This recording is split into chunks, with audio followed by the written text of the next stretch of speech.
नमस्कार, मैं Manoj sir. Purvanchal career classes के ऑनलाइन प्लेटफॉर्म पे आप सभी का स्वागत है। गाइस, आज हम फिर उपस्थित हुए हैं एक बहुत ही महत्वपूर्ण वीडियो को लेके, और आज का क्लास बहुत ही इंपॉर्टेंट होने वाला है आपके लिए। और आज के इस क्लास में ये भी मैं बता दूं कि कम से कम दो नंबर के प्रश्न अवश्य ही मिलेंगे। चाहे आप टेट दे रहे हैं, सीटेट दे रहे हैं, रेट का एग्जाम दे रहे हैं, बीपीएससी का दे रहे हैं, बीपीएससी ट्री 1, ट्री 2, ट्री 3, जो भी आपको देना है वो दे रहे हैं। यानी उसके अंतर्गत भाषा से भी संबंधित और चाइल्ड डेवलपमेंट से भी संबंधित यदि आप पेपर दे रहे हैं तो 2 नंबर कम से कम अवश्य मिलेगा। चलिए, तो आज बता दूं हमारा क्लासेस क्या होने वाला है। और ये क्लासेस बहुत ही महत्वपूर्ण है, इसलिए भी महत्वपूर्ण है कि आपके हर सब्जेक्ट से कहीं ना कहीं ये बिलोंग करता है। और इसमें जो टॉपिक है, देख रहे हैं आप, टॉपिक यानी चाइल्ड डेवलपमेंट का पोर्शन है। चाइल्ड डेवलपमेंट के अंतर्गत जो है ये पोर्शन चल रहा है, और यहां पे इसके अंतर्गत जो हमारा महत्वपूर्ण पार्ट 2 का टॉपिक है वो है लैंग्वेज डेवलपमेंट, भाषा विकास। भाषा विकास बहुत ही महत्वपूर्ण टॉपिक पार्ट 2 में हमने दिया है। पार्ट 2 में इसलिए दिया है क्योंकि इसके पहले पार्ट 1 में हमने एक टॉपिक दे चुका था। पार्ट 2 का ये टॉपिक है लैंग्वेज डेवलपमेंट, भाषा विकास। इसके अंतर्गत सबसे पहले हम बात करते हैं स्किनर के भाषा विकास का। महत्वपूर्ण क्यों है मैं ये भी बता दूं आपको। महत्वपूर्ण इसलिए है कि इसमें भाषा विकास से संबंधित जो महत्वपूर्ण वैज्ञानिक हैं, मनोवैज्ञानिक हैं, उनके सिद्धांत समाहित हैं। जैसे बीएफ स्किनर हैं, और सबसे इंपॉर्टेंट जो हैं वो नोम चॉम्स्की हैं, पियाजे हैं, बंडूरा हैं। तो ऐसे मनोवैज्ञानिक इसमें शामिल हैं। इनके भाषा विकास को हम देखेंगे। तो सबसे पहले हम बात करते हैं स्किनर का भाषा विकास का सिद्धांत। और स्किनर के इस सिद्धांत को शुरू करने से पहले हम निवेदन करेंगे कि आप हमारे चैनल को सब्सक्राइब कीजिए, लाइक कीजिए और ज्यादा से ज्यादा दोस्तों में शेयर कीजिए। भाई, इतना तो कर ही सकते हैं आप। चलिए शुरू करते हैं। भाषा विकास यानी स्किनर का सिद्धांत, बीएफ स्किनर। बीएफ स्किनर का जो सिद्धांत है वो है क्या, आप जो है नाम से ही स्पष्ट हैं। बीएफ स्किनर यानी ये अमेरिका के मनोवैज्ञानिक हैं, और इन्होंने जो सिद्धांत दिया था वो भाषा के संदर्भ में दिया था।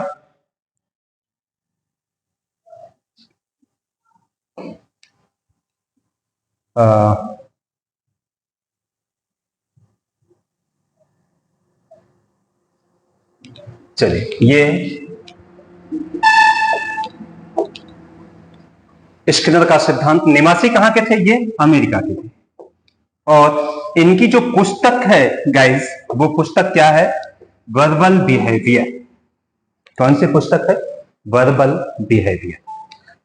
देखिए, ये इंपॉर्टेंट इसीलिए होता है क्योंकि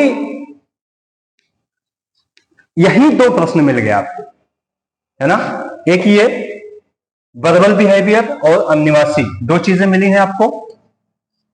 ठीक है, निवासी में यानी पूछा जाएगा, इस तरह से प्रश्न पूछा जाता है कि स्किनर कहां के निवासी थे। थोड़ा सा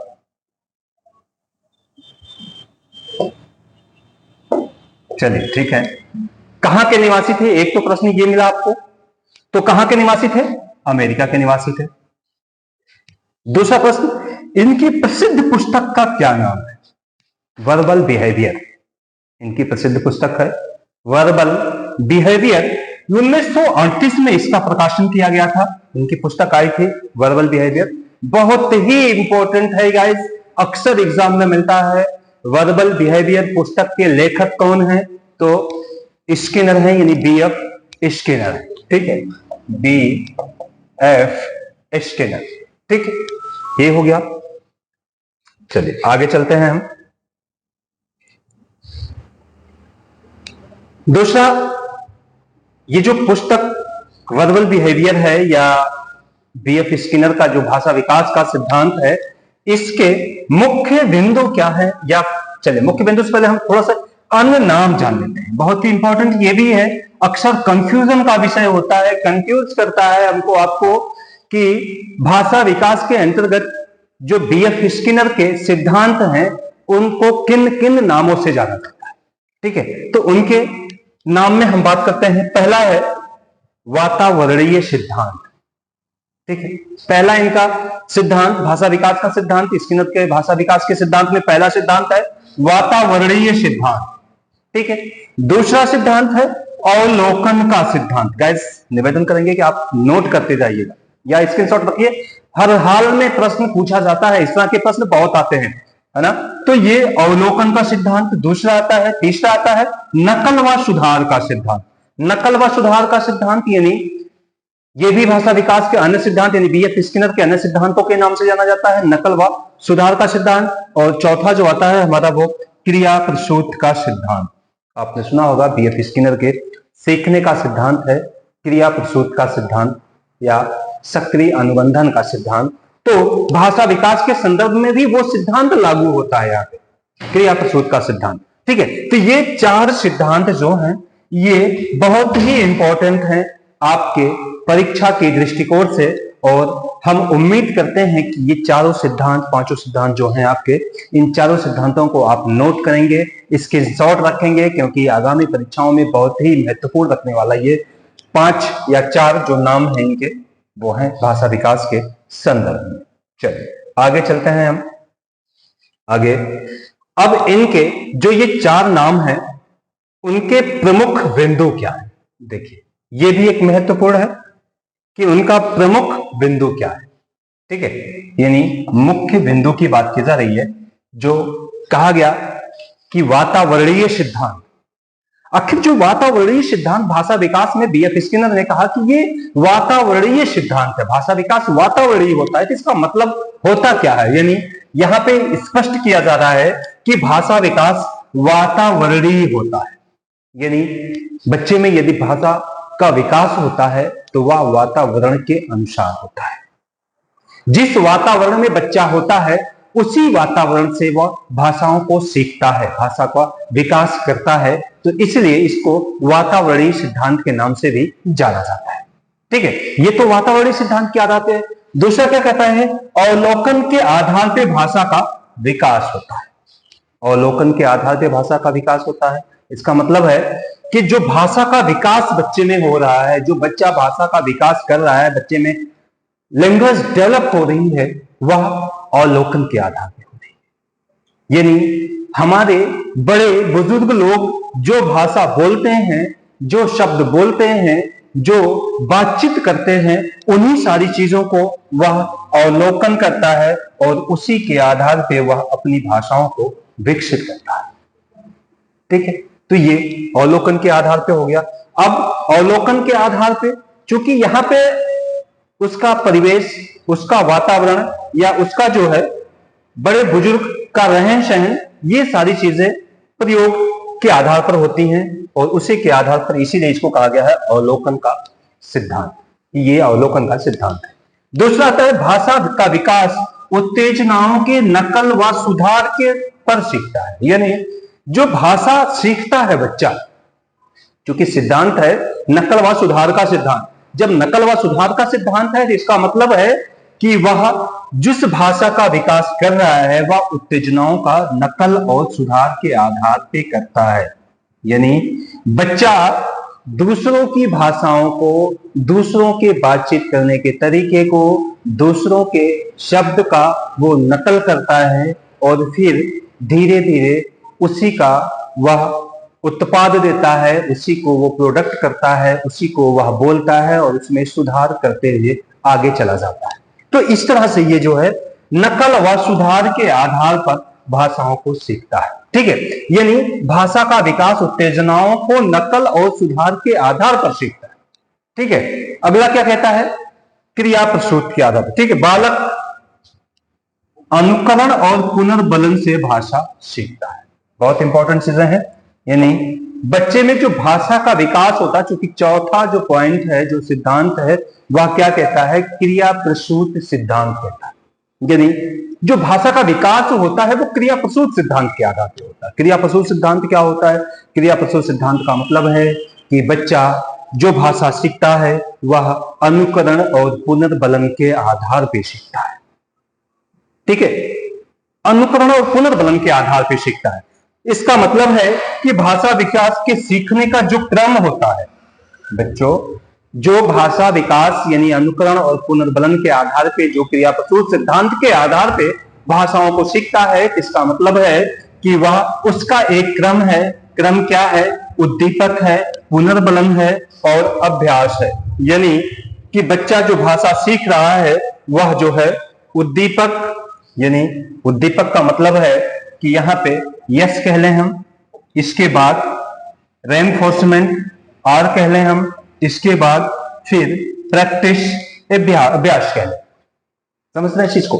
बहुत बारीकी से समझिएगा। ये कह क्या रहा है कि भाषा विकास के सीखने का एक क्रम होता है, और ये क्रम किस सिद्धांत के अंतर्गत कह रहा है? क्रिया प्रसूत सिद्धांत के अंतर्गत कह रहा है। ठीक है, तो इसका जो क्रम होता है वो स्टिमुलस होता है, रिस्पॉन्स होता है, या रेनफोर्समेंट होता है, और फिर प्रैक्टिस होता है। यानी जब बच्चा पुनर्बलन और अनुकरण के आधार पर यानी क्रिया प्रसूत सिद्धांत के आधार पर सीखता है, तो क्रिया प्रसूत कहता है कि सबसे पहले बच्चे को हम क्या करते हैं? स्टिमुलस देते हैं, उद्दीपन देते हैं।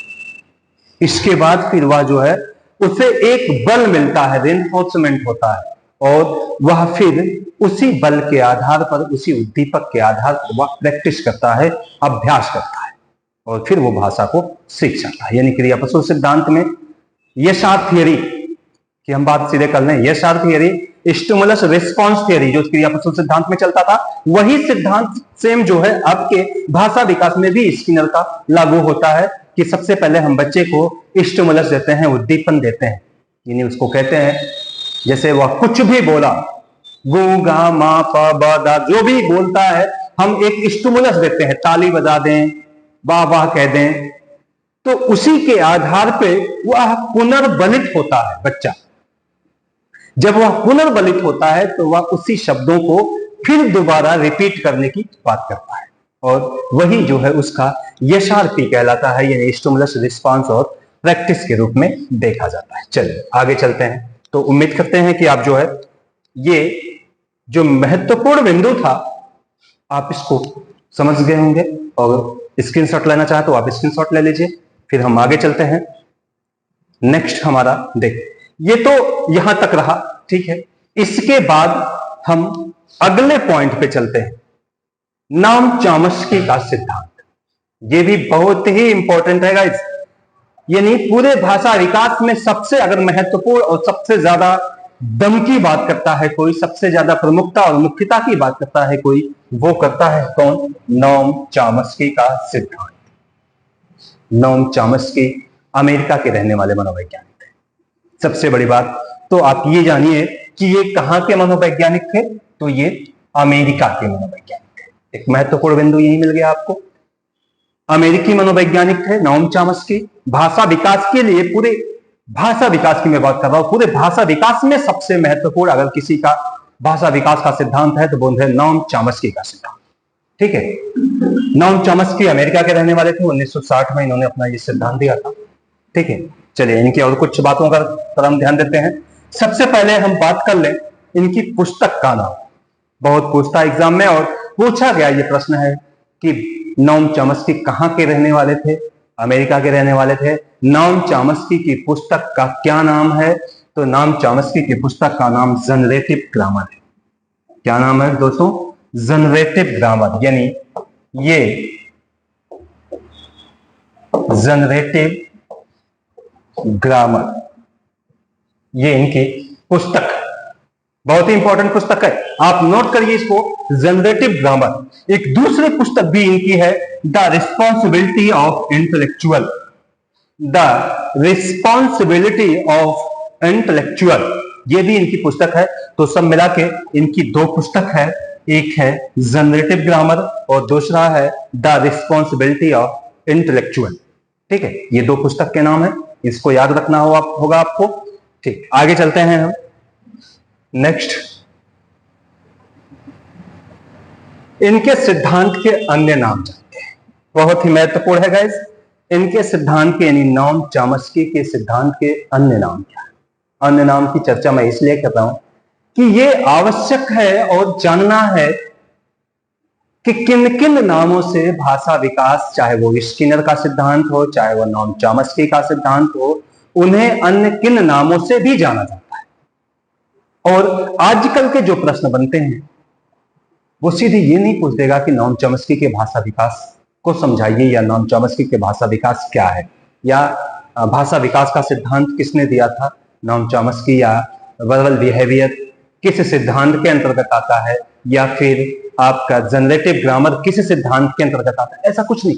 अब अगर ये देता भी है तो उसके अंतर्गत आपको सीधे ये नहीं लिख देगा कि नॉम चॉम्स्की का सिद्धांत। दोस्तों गाइस, हर हाल में उसके अन्य नाम को देकर ही कंफ्यूज करेगा। ठीक है, तो अन्य सिद्धांत को जानना जरूरी है कि इनके अन्य नाम क्या है, यानी सिद्धांत जो दिए गए हैं नॉम चॉम्स्की के, उनके अन्य किन किन नामों से वो सिद्धांत जाना जाता है। ठीक है, तो सबसे पहले हम बात करते हैं जन्मजात सिद्धांत। ठीक है, जन्मजात सिद्धांत यानी एक महत्वपूर्ण चीज यह है कि भाषा विकास में नॉम चॉम्स्की जन्मजात सिद्धांत को मानते हैं। प्रश्न मिल सकता है इस तरह से कि भाषा विकास के जन्मजात सिद्धांत के प्रवर्तक कौन है, तो नॉम चॉम्स्की, पहला पॉइंट। ठीक है, दूसरी बात हम करते हैं नतिवादी सिद्धांत, बहुत ही इंपॉर्टेंट है गाइस। नतिवादी सिद्धांत क्या होता है? नतिवादी सिद्धांत बहुत ही ये महत्वपूर्ण है आपके भाषा विकास के संदर्भ में। नतिवादी सिद्धांत होता क्या है देखिए, यानी नतिवादी सिद्धांत क्या कहता है? भाषा एक अद्वितीय मानवीय उपलब्धि है। क्या कह रहा है? नतिवादी सिद्धांत कह रहा है कि भाषा एक अद्वितीय मानवीय उपलब्धि है। ये नतिवादी सिद्धांत के नाम से जाना जाता है कि मानव के पास तो एक अद्वितीय उपलब्धि ये प्राप्त है कि वो जहां है उसी की भाषाओं को वो अच्छी तरह से सीख सकता है। ठीक, दूसरा क्या कहता है? एक जैविक सिद्धांत। ठीक है, जैविक सिद्धांत है, यानी यह एक वंशानुक्रमणीय सिद्धांत के रूप में देखा जाता है। वंशानुक्रमणीय सिद्धांत वंश परंपरा के आधार पर जो है यह विकसित होता है। ठीक है, और अगला कहता है मनोभाषा का सिद्धांत, यानी मनोभाषा का सिद्धांत में विभिन्न प्रकार के भाषा विज्ञान और समाजशास्त्र के कुछ महत्वपूर्ण शब्दों को, महत्वपूर्ण विचारों को इसमें समाहित किया जाता है, इसलिए इसको साइको लिंग्विस्टिक थियरी के नाम से भी जाना जाता है। या हम यूं कह दें कि मनोभाषा का सिद्धांत जो है एक प्रकार से भाषा विज्ञान और समाजशास्त्र के योग को कहा जाता है। ठीक है, भाषा विकास और समाजशास्त्र के योग को कहा जाता है, इसीलिए इसको क्या कहते हैं? Psycho linguistic theory. Psycho linguistic theory बहुत ही इंपॉर्टेंट है। ये साइको लिंग्विस्टिक थियरी होता क्या है? मनोभाषा का सिद्धांत होता क्या है? तो साइको लिंग्विस्टिक थियरी का मतलब होता है मनोभाषा का सिद्धांत, और मनोभाषा के सिद्धांत वह सिद्धांत होता है जिसमें मनोविज्ञान है, मनोविज्ञान या भाषा विज्ञान और समाजशास्त्र के कुछ पोर्शन को उसमें समाहित किया जाता है। ठीक है, तो ये क्लियर हो गया आपका कि ये होता क्या है, यानी जो अन्य नाम हैं वो कौन कौन से हैं? तो ये जन्मजात सिद्धांत है, नतिवादी सिद्धांत है, जैविक सिद्धांत है और मनोभाषा का सिद्धांत है। चलिए हम आगे चलते हैं। नॉम चॉम्स्की के प्रमुख बिंदु क्या है, यानी इनके जो सिद्धांत हैं उस सिद्धांत के मुख्य बिंदु क्या है? इनके अन्य नाम तो हमने जान लिया कि अन्य नाम होते क्या है, लेकिन इनके हम मुख्य बिंदुओं को जानेंगे। गाइस, मुख्य बिंदु में हम बात करते हैं पहला क्या कहता है, यानी प्रत्येक बालक में भाषा सहज क्षमता यानी जन्मजात के साथ उत्पन्न हुआ है। क्लियर सी बात है। अगर ये कहते हैं कि भाषा जन्मजात सिद्धांत है तो इसका मतलब है कि प्रत्येक बालक में भाषा सहज क्षमता के साथ उत्पन्न हुआ, यानी बच्चा जन्म लिया है तो वह विभिन्न प्रकार की भाषाओं को जन्म से ही सीख कर आ रहा है, यानी उसमें ऐसी क्षमता है कि वो जो है जन्म से ही वो क्षमताएं विद्यमान हैं और यहाँ पे भाषाएं वो सीखना शुरू कर देता है। तो जन्मजात क्षमता के साथ वो उत्पन्न हुआ है। पहली चीज एक तो यही देखिए, प्रश्न भी आप चाहे तो ध्यान से देखते जाइए तो यही बनता चला जा रहा है। पहला क्या रहा गया कि प्रत्येक बालक में भाषा सहज क्षमता के साथ उत्पन्न हुआ, जन्मजात क्षमता के साथ उत्पन्न हुआ है। यह कथन, यह मान्यता किसकी है, तो नोम चॉम्स्की की है। ठीक है। दूसरा क्या कहता है कि प्रत्येक बालक एक सॉफ्टवेयर के साथ उत्पन्न हुआ है जो उसे पशु जगत से अलग करता है। समझना चीजों को क्या कहते हैं, यानी प्रत्येक बालक एक सॉफ्टवेयर के साथ उत्पन्न हुआ है जो उसे पशु जगत से अलग करता है। यानी ये जो सॉफ्टवेयर है, यानी एक डिवाइस की हम बात कर रहे हैं, जो कहा गया ना कि ये नतिवादी सिद्धांत है।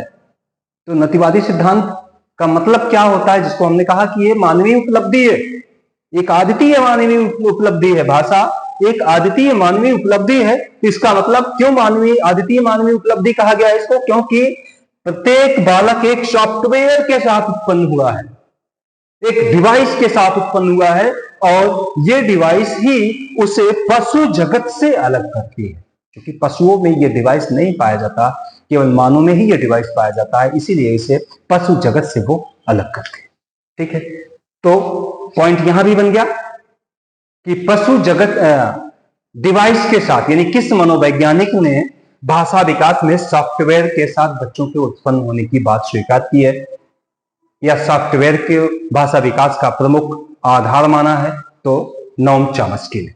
तीसरा क्या कहता है, तीसरा कहता है यह सॉफ्टवेयर लैड नामक सॉफ्टवेयर है। क्या नाम है इसका, लैड। लैड क्या है, यानी लैंग्वेज एक्विजिशन डिवाइस है, भाषा संग्राहक यंत्र है। गाइस ये सॉफ्टवेयर है क्या, उस सॉफ्टवेयर का नाम क्या है, यानी उस सॉफ्टवेयर का नाम है लैड नामक सॉफ्टवेयर है, लैंग्वेज एक्विजिशन डिवाइस है, यानी एक प्रकार से भाषा संग्राहक यंत्र है। ठीक है। भाषा संग्राहक यंत्र, यानी इसे हम लैंग्वेज एक्विजिशन डिवाइस कहते हैं।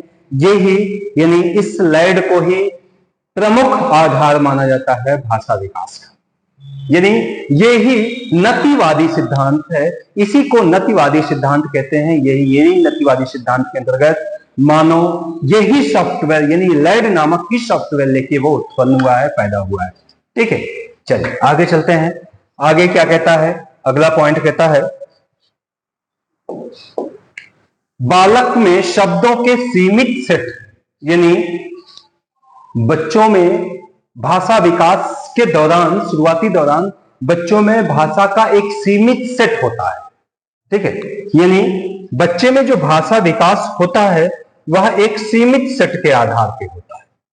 सीमित सेट के आधार पर होने का मतलब क्या होता है, यानी वो सीमित सेट क्या होता है, जैसे अगर हम भाषा विकास की बात कर रहे हैं, या आप बच्चे में भाषा विकास का अनुकरण कर रहे हैं, देख रहे हैं कि बच्चे में भाषा विकास होता क्या है, तो यदि छोटा बच्चा है, शिशु है, तो उसमें भाषा बहुत सीमित आकार में होता है, बहुत छोटे आकार में होता है, और उसी छोटे आकार को क्या कहते हैं, लेक्सिकॉन कहते हैं। गाइस दोस्तों, लेक्सिकॉन कहते हैं, बहुत ही महत्वपूर्ण है, एग्जाम वगैरह में आया है। ये लेक्सिकॉन क्या होता है, ठीक है। लेक्सिकॉन होता क्या है, यानी लेक्सिकॉन का मतलब होता है कि जो बच्चा भाषा विकास करता है, भाषा सीखता है, तो वह जो है भाषा के एक सीमित आकार को ही लेक्सिकॉन के नाम से जाना जाता है, या उसी को हम लेक्सिकॉन कहते हैं। चलिए दूसरा क्या कहता है, दूसरा जन्म से किशोरावस्था तक ये लैड शक्तिशाली होता है, यानी बच्चा जब जन्म लेता है तो वह एक लैड डिवाइस के साथ उत्पन्न हुआ, ये तो आपने जाना ही। लेकिन वो जो लैड डिवाइस होता है, जैसे जैसे वह विकास की तरफ जाता है। शैशवावस्था से बाल्यावस्था, बाल्या से किशोरावस्था, किशोरावस्था से प्रौढ़ावस्था की तरफ बढ़ता है। यानी दिन प्रतिदिन जब वह विकास करते चला जाता है तो उसका जो है यही लैड नामक जो डिवाइस है वह शक्तिशाली होते चला जाता है, वो मजबूत होते चला जाता है, वह दिन प्रतिदिन मजबूती पकड़ते चला जाता है। उसको क्या कहते हैं? तो उसको ये प्लास्टिसिटी कहते हैं गाइस। ये भी बहुत महत्वपूर्ण चीज है। प्लास्टिसिटी होती क्या है? यानी प्लास्टिसिटी का मतलब होता है कि भाषा संग्राहक जो यंत्र है, यानी जो लैड नामक यंत्र है, वह दिन प्रतिदिन शक्तिशाली होने की प्रक्रिया को ही प्लास्टिसिटी कहा जाता है। ठीक है, तो दो चीजें, तीन चीजें, इसमें बहुत सारी चीजें मिल रही भैया, दो ही तीन चीजें नहीं मिल रही है, तो बहुत सारी चीजें मिल रही है। हर पॉइंट आपके लिए महत्वपूर्ण है, हर पॉइंट को आप नोट करते चले जाइए। लैंग्वेज एक्विजिशन डिवाइस क्या है, लेक्सिकॉन किसे कहते हैं, प्लास्टिसिटी किसे कहते हैं, जन्मजात क्षमता क्या होती है, या फिर सॉफ्टवेयर क्या होता है, ये हर बिंदु आपके लिए महत्वपूर्ण है। ठीक है, आगे चलते हैं। आगे क्या कह रहा है कि जो शब्द निर्माण की प्रक्रिया है, यानी यहां पे जो नोम चॉम्स्की हैं वो कहते हैं कि बच्चे में जो शब्द निर्माण, अक्षर निर्माण, भाषा निर्माण की प्रक्रिया है उसका एक क्रम होता है। क्रम क्या है? क्रम के रूप में सबसे पहले वो यानी वर्ण बोलता है, वर्ण के बाद वो शब्द पे जाता है, शब्द के बाद वाक्य के क्रम में वह होता है। ठीक है, यानी बच्चे में जो भाषा विकास या शब्दों के निर्माण की प्रक्रिया है वह क्रमागत होता है। क्रमागत में सबसे पहले वह वर्ण का उच्चारण करता है, प म ब द, इस तरह के वर्ण का उच्चारण करता है। इसके बाद फिर वह एक शब्द पे जाता है, पा, फिर धीरे धीरे वह एक वाक्य की तरफ पहुंच जाता है, पापा, मम्मी, बुआ, दादा, नानी, बू, पानी, दूध। ये जो प्रक्रिया है यह इसका एक निर्माण की प्रक्रिया है जो कि क्रमागत होता है। पहले बच्चा वर्ण बोलेगा, वर्ण के बाद वो शब्द पे जाएगा, शब्द के बाद फिर वह वाक्य पे जाता है। ठीक है, चल आगे चलते हैं। यानी इसी क्रम को क्या कहा जाता है?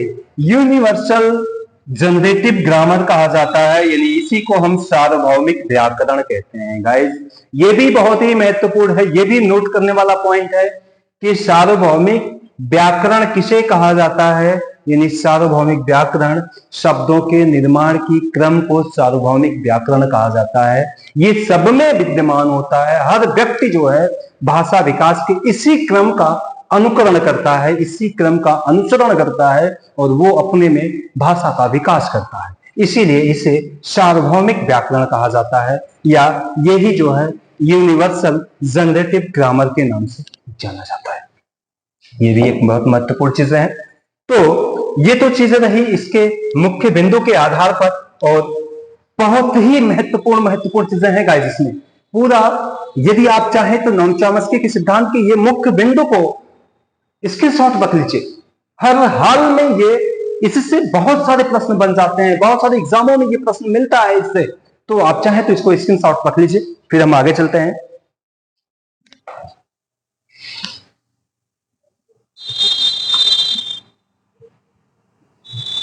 चलिए आगे चलते हैं। भाषा स्तर, ठीक, इन्हीं में भी एक महत्वपूर्ण चीजें हैं। भाषा स्तर यानी ये स्तर क्या होता है? ठीक है, देखिए भाषा स्तर की बात की जा रही है, लैंग्वेज लेवल की बात की जा रही है, तो सब मिला के नोम चॉम्स्की का दो ही भाषा स्तर होता है। एक है यानी स्तर की हम बात कर लें, लेवल की बात कर लें, लेवल्स, तो इसमें दो ही लेवल्स माने जाते हैं। एक है सतही संरचना का नियम और दूसरा है गहरी संरचना का नियम। सतही संरचना का नियम, लॉ ऑफ सरफेस स्ट्रक्चर,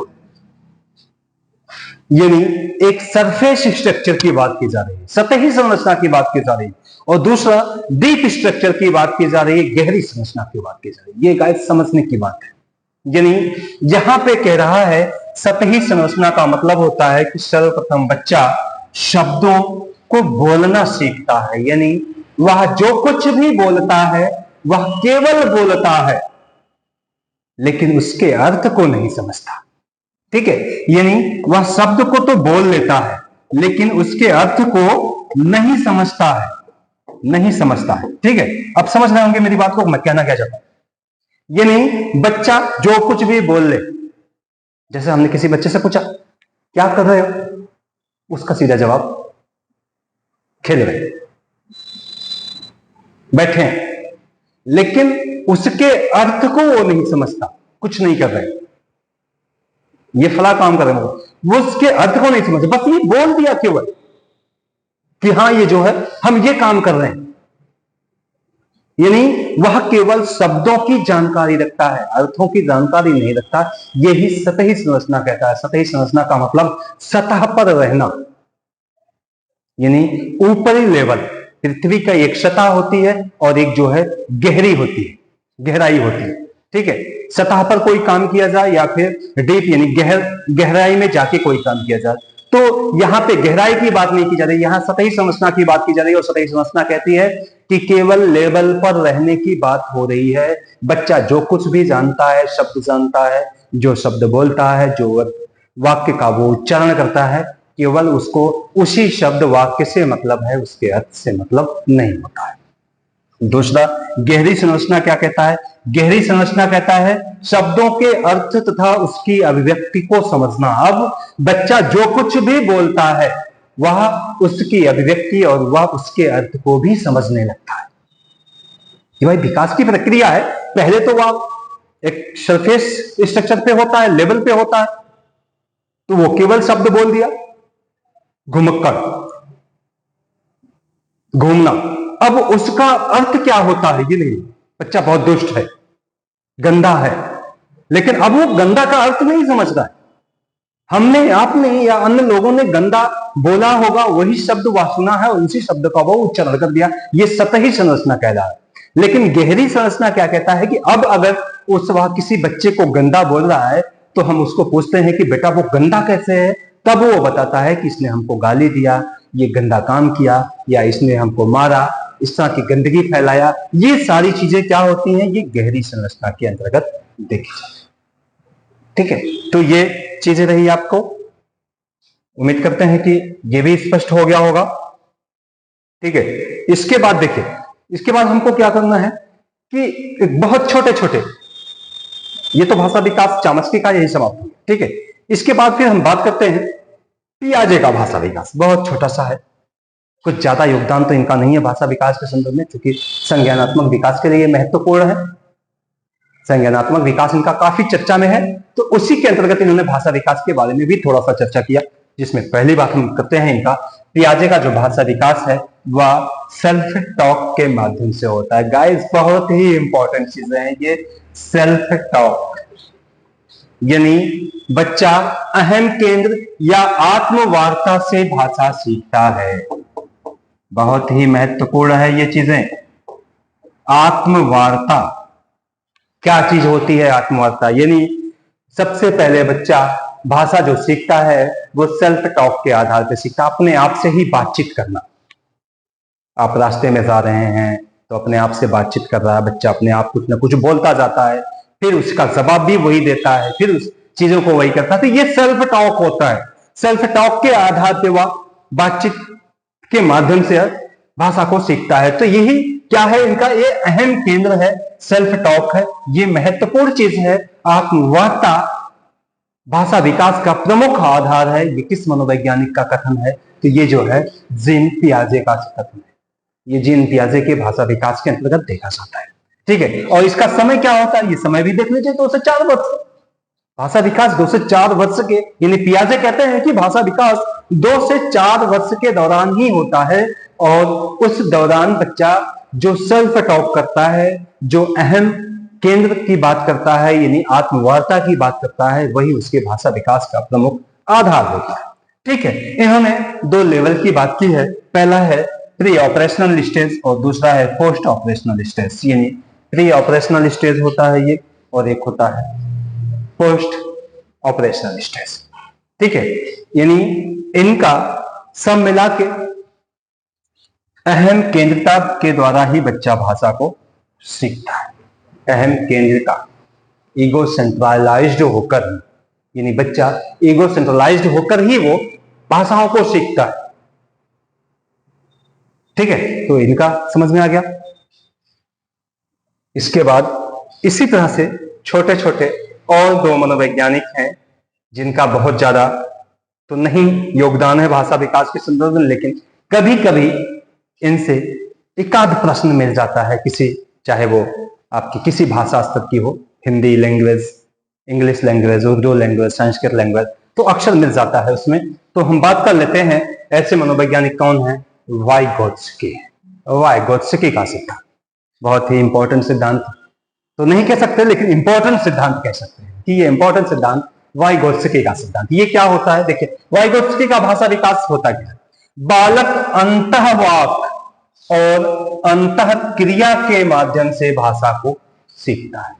अंतःवाक और अंतः क्रिया के माध्यम से भाषाओं को सीखता है। ठीक है, दूसरा क्या कह रहा है कि यानी बच्चा अंतःवाक और अंतः क्रिया के माध्यम से भाषाओं को सीखता है। तो एक इंपॉर्टेंट चीज ये भी है कि भाषा विकास के संदर्भ में अंतःवाक और अंतः क्रिया के माध्यम से भाषाओं को सीखना किसने स्वीकार किया है, तो वाइगोत्स्की ने स्वीकार किया है। वाइगोत्स्की यानी ये होता क्या है अंतःवाक और अंतः क्रिया, यानी एक तो आप कह लीजिए क्योंकि वाइगोत्स्की जो समाज से रिलेटेड है, इनका जो सिद्धांत है वो समाज से रिलेटेड है, तो स्वाभाविक है कि इनके जो सिद्धांत में समाज का योगदान महत्वपूर्ण होगा, इन्वायरमेंट पर्यावरण का योगदान महत्वपूर्ण होगा। तो इसी के तहत जो है ये अंतःवाक आता है और अंतः क्रिया आता है, यानी एक दूसरे से बातचीत के आधार पर बच्चा भाषाओं को सीखता है और स्वयं की बातचीत के आधार पर भाषाओं को सीखता है। ठीक है, दूसरी चीज कि बच्चा जब किसी शब्द को, यानी जब ये बड़े बुजुर्ग की बात को सुनता है तो उसी बात को दोहराता है, अंतःवाक करता है। फिर समाज जिस बात को कर रहा है, जो बात ये सुन रहा है समाज का, उसी का ये अनुकरण करता है, उसी के आधार पे अंतःक्रिया करने लगता है।